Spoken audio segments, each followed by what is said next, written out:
Well, hello, everybody. Welcome to Fantasy Football Today, Tuesday, March 11th. Another free agency update here. Guys, before we get started, I think we should pour one out.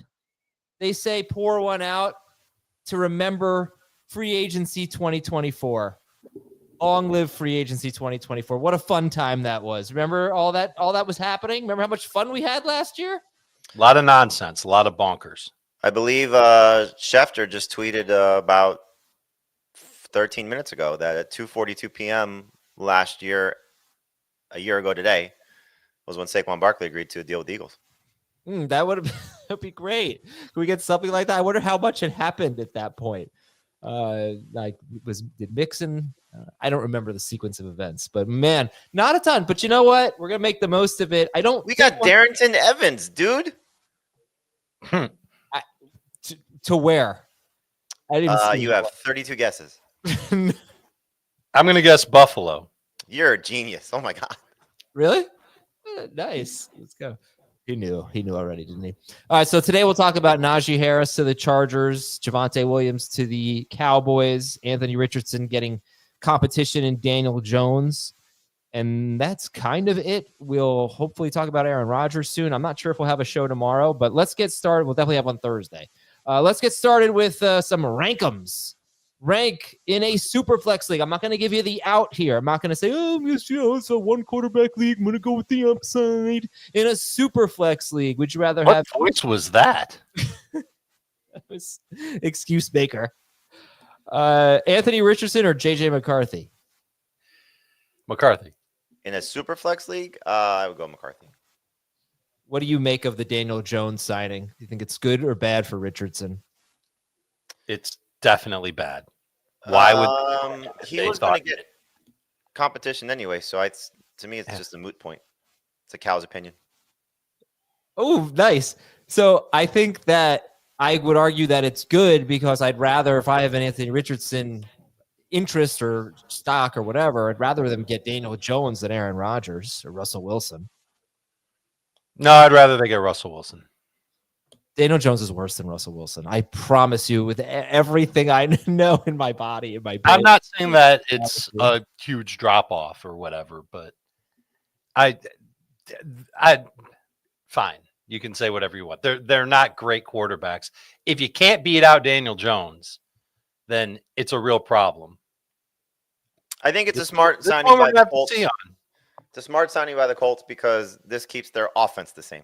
So if this is the offense they want to run, then they found somebody who can do it as opposed to having to change things if they're going to bring in somebody else.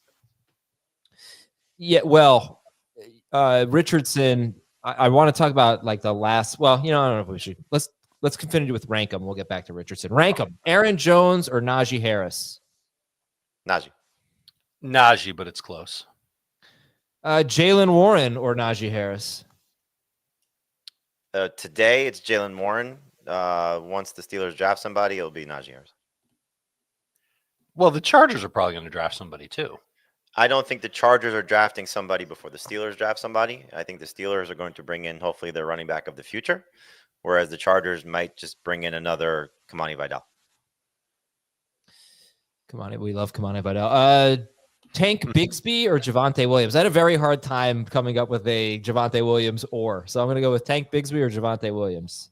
Javonte Williams. Today it's Javonte Williams. Once the Cowboys either bring back Rico Dowdle or draft somebody, it will be Tank Bigsby. And then I'm going to promote FFT Dynasty. Jamie and I were on FFT Dynasty today talking with Heath. He asked a good question. I'm going to ask it here. I'm going to steal this one from Heath. Give me your top 3 destinations for a rookie running back. The Broncos. No.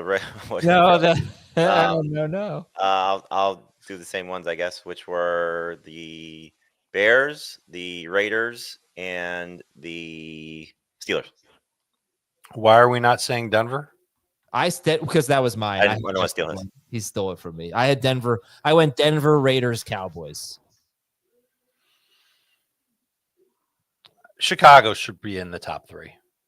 Should they, though? Because they have Swift. I mean, they have a good. Oh, goodness. Okay, so they have Swift. So they'll bring somebody in who will ultimately put Swift into a smaller role. And behind an improved offensive line with a alleged genius play caller, they can be much more efficient. But I think Denver's a great spot too because of Sean Payton. I'd put Denver first. I put Chicago second. Dallas scares me a little bit. So I guess by default, Las Vegas would be third just because of opportunities. Okay. Yeah, so Denver's offensive line, I mentioned this on the Dynasty Show. ESPN had them first in run block win rate and pass block win rate. And that's the second straight year that ESPN had them as first in pass block win rate. They were top 5 in run block win rate 2 straight years. PFF had Denver's offensive line as the second best offensive line in the NFL, more so for pass blocking than run blocking, but that is a strong offensive line. They've been top 5 in running back targets 2 years in a row. So that's why I had Denver top the list, and I really just don't buy any of that competition there. And like you could say what you want about DeAndre Swift, but he's not, I think he's more of a threat than Jaleel McLaughlin, Audric Estime. I know you had Denver number 1, but I think he's more of a threat than Javonte Williams. Like if a guy got drafted by Dallas, I think it's easier to beat out Javonte than it is to beat out Swift. I think it all depends on how Ben Johnson really views DeAndre Swift. Remember, he's inheriting him, so we'll see. And by the way, the CBS offensive line rankings has Chicago ahead of Denver now. So that's sure. We'll see how things go for the rest of this offseason. But yeah, I mean, look, DeAndre Swift is better than any of the backups that we talked about, aside from probably Jaylen Warren. Okay. And if Chicago spends a day 3 pick on a running back, it's not like we're going to anoint that guy. We're not going to anoint Devin Neal ahead of DeAndre Swift if that's the route they go. Right. Well, I mean, the question is relevant. What's the destination? Sure. But I'm thinking more from the standpoint of, all right, where would I love to see Ashton Janty play or Amarian Hampton play? And those would be some of the teams where I'd really like it. All right, we're going to do a segment called 3 minutes on each player. Let's spend 3 minutes on each player. Anthony Richardson. We have 3 minutes on the clock now. Dave, give me your thoughts on Richardson going into 2025. I would be very nervous to take him in a super flex league. I'd be less nervous to throw the dart on him with a late pick in a 1 QB league, but I feel like I can find either another quarterback or a player at another position I'd rather roll the dice on. No guarantee that he's going to be the starter week 1. The GM of the Colts, Chris Ballard, said that he told Anthony Richardson, like, the heat's on, you've got to bring it. And if you don't bring it, you're done. And Richardson understands what he has to do. Can he make progress as a passer? That's really the story here. If he can pull a Josh Allen or a Jalen Hurts or whichever quarterback you want to compare him to, if he can become a more accurate thrower, he's going to end up being fantastic. But we need to hear about it. I'd like to really see it before we really buy into it. And that's the story. And if he can't do it, then it's Daniel Jones. I'll let you guys guess. Who's got the better career winning percentage as a starter between Richardson and Jones? Richardson. Who's got the better completion rate? Career completion Daniel rate? Jones, without question. Yeah. I mean, they're both very, if you've been paying even like a scintilla of attention to football, you would know that those are the answers to the question. Jones more accurate, but Jones, I think it's like 20 games below 500 with New York, whereas Richardson's actually a game above 500. We'll see what happens, but if Richardson makes progress, I'll probably eat my words about saying he's a late round pick, and he'll end up being a pick that people will chase in around 8 or 9 if it's like clear that he's going to be the starter in Indy. All right, we're going to change this segment to 5 minutes for each player because I want to talk more about each player. So I knew 3 minutes was ambitious. Jamie, what are your thoughts on Richardson going into 2025? I'd be surprised if he's not the week 1 starter without falling on his face in training camp. So I think this is more of a midseason move if it's going to happen, barring injury. This is where fantasy and reality are different. He's got to improve as a passer. He's got to improve his decision-making. He's got to improve all those things. But as long as he's the starter, he's going to give you the chance for 20-plus points per game on a weekly basis because of his legs. And so that's the thing where you're looking at it. Like we were talking about with Justin Fields yesterday. Like Fields has not been a successful NFL quarterback, but he's gotten 3 years in a row of 20 points plus per game as a starter because of what he does with his legs. And so Richardson can still be a very good fantasy quarterback. So for the times that he starts, you will probably be considering starting him in your fantasy leagues. But there's injury risk, and now there's risk of him getting benched. And so I think the thing that you hope for as a Richardson fantasy manager is that Daniel Jones is still Daniel Jones because he's not been a successful quarterback either. And so it's not like he, I think, is going to wow everyone if he still plays the way that he plays.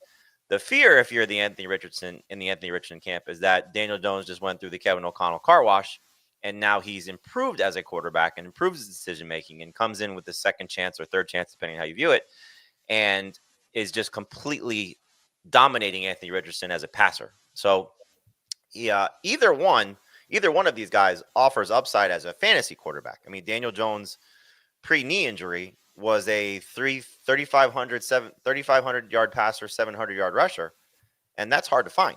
And so, if he can do that, forget about what he does for the receivers, forget about what happens with the offense. If he can just do that as a fantasy quarterback, that's a borderline starter, which is why we were considering him going into the 2023 season, if I'm not mistaken, as a potential late round pick. So Richardson, if he hits, can be a top 10, if not top 5 quarterback.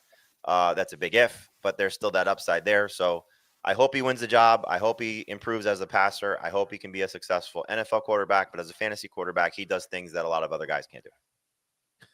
So the first season of Richardson's career, he played 4 games. He only played 2 full games. And actually, really only played 1 full game. He got hurt the very, very end of week 1, but we'll count it anyway.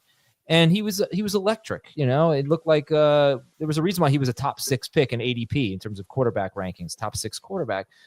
This second season for Anthony Richardson, Thomas, if you could maybe just go to his game log, just started out with 30 points against Houston and then nothing but bad stuff. 2 straight games with multiple interceptions, gets hurt in week 4, comes back, 2 duds against Miami and Houston with a fumble in each game. Then he gets benched. And he comes back, and maybe Richardson at that point, they had talked about him sort of growing up, more film study, just kind of approaching the game a little bit differently. Not that he was a problem or anything, but just being a little bit more professional. And his last 5 games, I think, are very encouraging. In those last 5 games, let's see where he ranked. He was the number 8 quarterback per game in 4-point, number 13 quarterback per game in 6-point per passing touchdown leagues. And that included a game against Detroit where he scored 13 points. I just went back and I watched that game, and I think you guys will probably remember. Alec Ogletree drops a wide open touchdown. Mm-hmm. Nobody near him. The play I forgot about, Ashton Doolin, beautifully thrown deep ball. Doolin just doesn't keep 2 feet in bounds, wipes away like 40-yard gain. This could have been a good game, a 20-plus point game for Richardson. And he had a bad game against Denver. But I think pretty encouraging when you look at those 5 games. You got, 30 points, 13 points. That was the Detroit game I just mentioned. 25 points, 15 points, and 22 points in 6-point per passing touchdown league. So I hope he discovered something. I wrote in my notes, Anthony Richardson's 47.7% completion rate is the worst passer rating for a qualified quarterback. Anthony Richardson's 47.7% completion rate is the worst passer rating for a qualified quarterback since I don't even know when. I went back 13 years. That was the worst I found. I think it's also the highest ADOT, though, so maybe some shorter passes. What do you think his completion percentage needs to be for him to be considered safe as the starter? Forget about turnovers, forget about wins, losses, just from a completion percentage standpoint. I think he could have the worst completion percentage in the league and be a safe starter at around what it was as a rookie, 58, 59%, about that. Oh, they would dream for that. Well, it's horrible, but it would be good enough for him. But listen, that's what it is. That's what it's going to be if he continues to attack deep downfield. Exactly. That's part of it. And he throws shorter passes, that completion rate's going to go up, no question. Exactly. So they didn't do him a lot of favors. That's part of it. As a rookie, his ADOT was 8 yards, which is not high. It's high, but not super high. And he completed 59% of his passes. He makes a lot of terrible throws. Just keep the job. Like we all agree, keep the job. Richardson's going to be worth starting in fantasy, right? 100%. Yeah. All right. So. That was 7 minutes on Anthony Richardson. We'll be right back after this with somewhere between 3 and 7 minutes on Najee Harris, and then again on Javonte Williams. We'll be right back. Who's in? Who's out? Let the madness begin. The NCAA Men's Basketball Championship Selection Show on CBS and streaming on Paramount Plus. Najee Harris to the Chargers. Last year, J.K. Dobbins was RB 18 per game. And that's pretty good for a guy who didn't even have the starting job really at first. So, Jamie, I'll let you start. Your outlook for Najee Harris with the Chargers, and do you think he'll be better than RB 18 per game? I think he'll be in that range. As we talked about on the Dynasty show, the things that Najee Harris presents are stability and safety. And take that for what it's worth, fantasy versus reality. He does not miss games. He's the only running back in the last 4 years to play all 68 games. He's played 17 games this season, his entire career. He doesn't fumble, 3 fumbles in his career. But you can kind of just know what you're getting, aside from the rookie season that he had when it was Ben Roethlisberger and it was a lot of dump-off passes. He's going to be around 36 to 40 receptions per game. He's going to be right around 1,000 yards per game, for the season. 36 receptions for the season, 1,000 yards rushing for the season, and 6 touchdowns. He's done that in every year of his career, 3 or 4 seasons with the 36 receptions. So if they change how they use him and maybe throw him the ball a little bit more, again, he has a 70-catch season on his resume. Could he be a 50-catch guy? I don't know. I think you look at the combination of J.K. Dobbins and whatever Gus Edwards, I think 3 catches. That's about a 40-catch season, with Dobbins missing the 4 games. So 40 receptions maybe is probably a best-case scenario, 45 receptions. He's going to be a number 2 running back. I mean, that's just what it is. It's like Davante Adams going to the Rams. Like, this is a great landing spot for Najee Harris, because unless they bring in significant competition, day 1, day 2 running back, it's his job for the year. And I think this regime kind of told you how they feel about their backfield last season, which was go out and get guys that they feel comfortable with. Certainly they went out and got guys that they were comfortable with for Greg Roman in Edwards and Dobbins, who played with him in Baltimore. Like, Najee Harris is just kind of serviceable. So when I did the free agent preview of on the site, like, the 2 places that I looked to put him were the Chargers and the Raiders, mostly because of the head coaches there. Like, just looking for a stable, safe running back that can, not very explosive, which is obviously something that you want, but he's also going to get you the tough yards. I think he still has that in his bag. So I think it's a great landing spot. I just don't think you want to overvalue him. So the question you asked to start, about comparing him to Aaron Jones, that's a great range. James Conner is a great range. Some of these guys that are a little bit iffy, either because of age or situation, like, you get to that round 5, 6, 7 range, which I think is where he should come into play. Great opportunity to, again, 0 RB, hero RB type of second running back or first running back. Najee's fine for that. Okay, Dave, RB 18 per game was Dobbins. Your thoughts on Harris, and can he beat that? Will he beat that? I'm not too far off of where Jamie's coming from. I actually think it's a great fit. It should be a good opportunity. It'll look even better if the Chargers don't dip into the running back pool on day 1 or day 2 of the draft. Harbaugh could reunite with one of 2, maybe even both of the running backs that he had at Michigan in this year's draft. And I don't think either of those running backs would come in and push Najee Harris too fast off the field. Some stats that caught my eye about Najee, and this is just of the past 3 years, his yards before contact per rush, 1.07 yards or worse each of the last 3 years in Pittsburgh. And is it because he stutters his feet sometimes? Yeah. Is it because he can't hit the edge very fast? Maybe. But it's really because the offensive line struggled for much of those 3 years. And we know that the offensive line is improving with the Chargers. It wasn't as good as we thought it was going to be last year, but it should improve this year, second year in the system. Joe Alt's a second-year player. Rashawn Slater should be improved. The interior will get addressed. And that will help any running back that goes to L.A. Furthermore, Najee averaged no worse than 2.74 yards after contact per rush each of the last 3 years. So he can take a hit, keep his feet under him, and gain a couple of extra yards. That will help pack on some yardage to his totals. It can make his rushing average a little bit better. And then the other thing I saw, like last year, his success rate inside the 5 was 25%.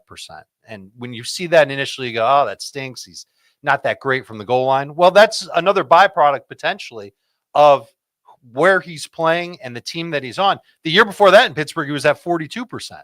That's really good. You'll take a running back that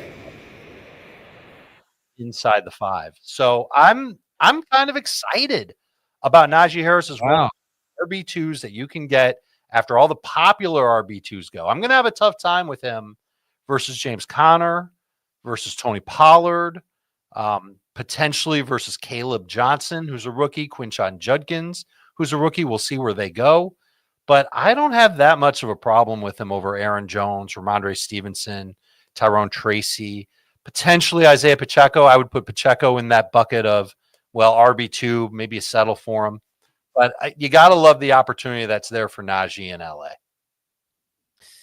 The Pittsburgh offensive line thing is interesting because the last, if you just look at PFF, they've had an average run blocking grade 3 straight seasons. In fact, last year was actually pretty good. They've been 16th, 11th, and 9th. So it's 2 years in a row they've been pretty good. That's their run blocking grade from PFF, 16th, 11th, and 9th. Last 2 years, ESPN had them 18th in run block win rate both years. So I guess I would have to look at that and think that it's actually been more like an average offensive line. By the way, Steelers have lost 2 offensive linemen in free agency. That's kind of stuff we're going to talk about on our next show. Houston's lost 2. San Francisco, I think, has lost 2. Offensive linemen. Anyway, that's a topic for another show. The Chargers were 21st. What did I say? I said Houston. I said Houston. Yeah. They traded both of them. The Chargers were 21st in run blocking on PFF. They would, I would say like about the same just in terms of overall grades, but as Pittsburgh. Najee doesn't have a 40-yard run in his career. If you listen to FFT Dynasty, I'm sorry, I'm repeating everything. That blows my mind. He's never had a 40-yard run. He's the second most carries in football since he entered the league, and not one of them for 40 yards. But I mentioned this with Jamie and Heath. In his career, he's averaged 75 rushing yards per game in wins, 46.5 rushing yards per game in losses. He gets games scripted out. You look at the last 5 games of the season, including the playoffs, they lost all of them. They lost 4 of them by 14 or more points. Najee was bad. So I think the Chargers could be pretty good next year. I think there's an upward trajectory.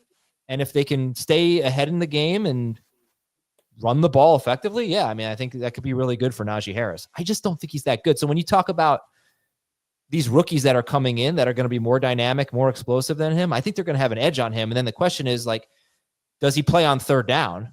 Because J.K. Dobbins had He had 32 catches in 13 games. 7 of them came on third down. That's kind of a big chunk.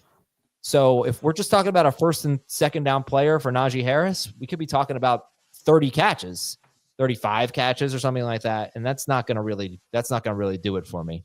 Those are my Dobbins thoughts. had 9 touchdowns though in those 13 games? Yeah, he had 9. Yes, he had 9 touchdowns. So, this could be a career high rushing touchdown season for him potentially too.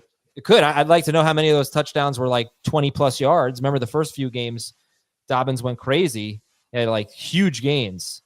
I'm not saying that he can't do that, Najee, because I didn't really think Montgomery was capable of doing that. And then we saw a different player when he went to Detroit. But I just don't know how big of an upgrade we're talking in terms of offensive line. I'm not sure it is an upgrade, actually, from Pittsburgh to the Chargers.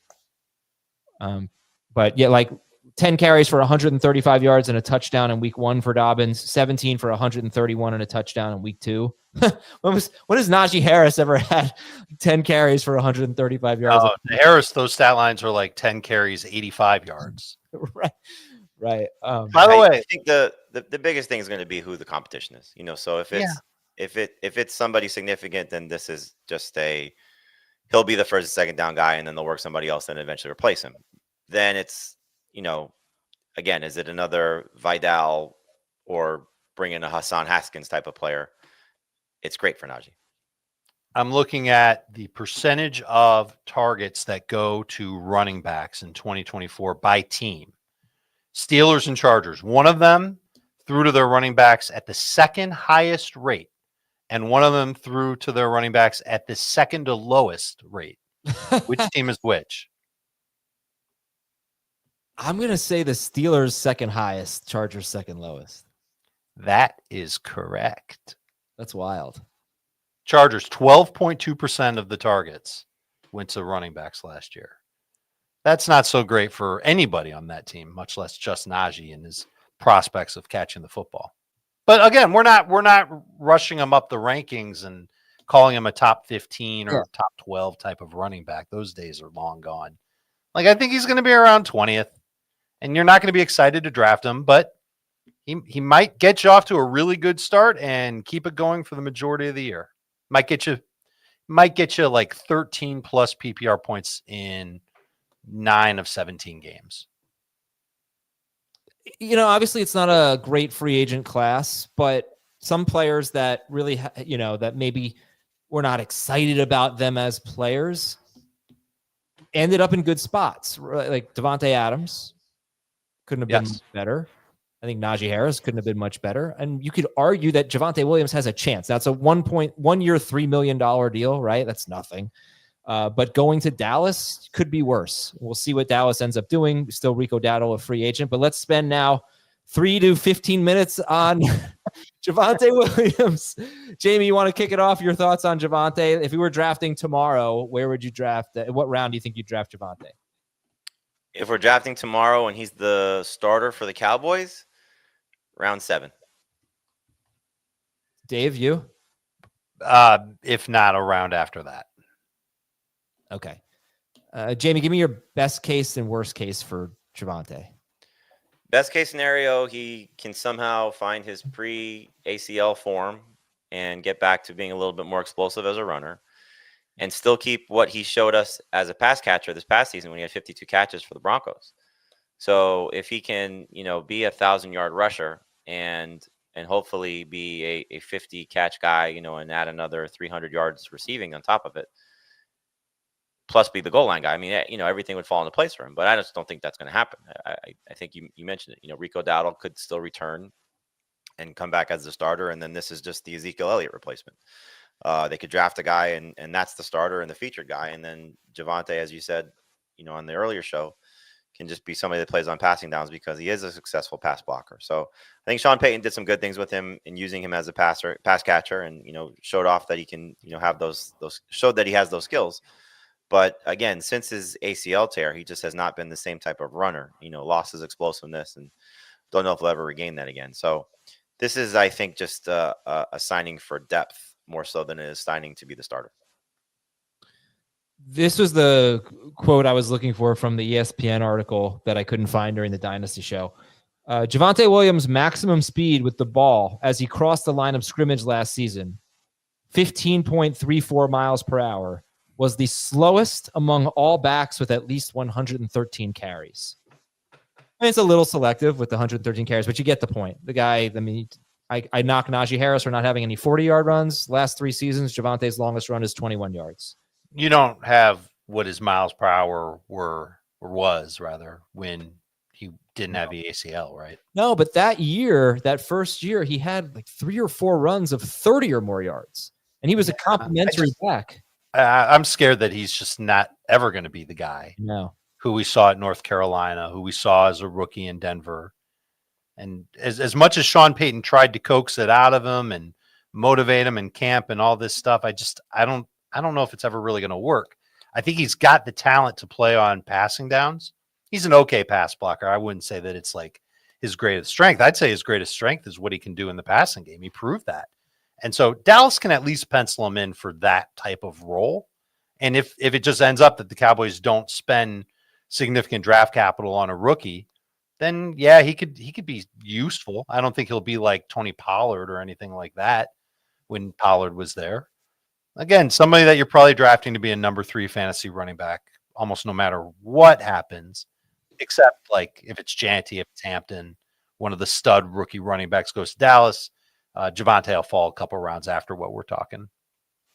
Juwan Johnson back to the Saints for 3 years, more than $30 million. About that. And, there's actually maybe the biggest name out there is Evan Ingram right now in terms of who could make a fantasy impact. Who could be, I don't know if there's a player out there that's a free agent that could be someone that we're starting, Starting? Yeah, like Rodgers could be a streamer. Wilson could be a streamer. Ingram. Keenan Allen hasn't signed yet. Yeah. I don't think anybody's starting Nick Chubb anymore. You mean Evan Ingram the prize now? Evan Ingram the prize of the free agency now? For fantasy. Yeah, right. Depending on where he goes, of course.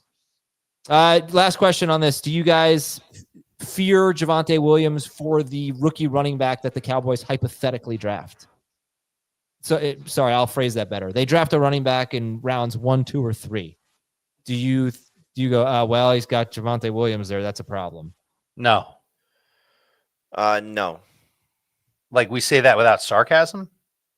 I think it could be a problem on third down. I do think he could be. I think Javonte could be the pass blocker. Well, that goes without you. That's how it usually works for rookies. It's very hard for a rookie running back to come in and be a great pass blocker right away. So there should be some sort of adjustment period for any rookie that comes in. And that's what I think Javonte can hang his hat on. Yeah. All right, guys. Thank you. Thank you for your time.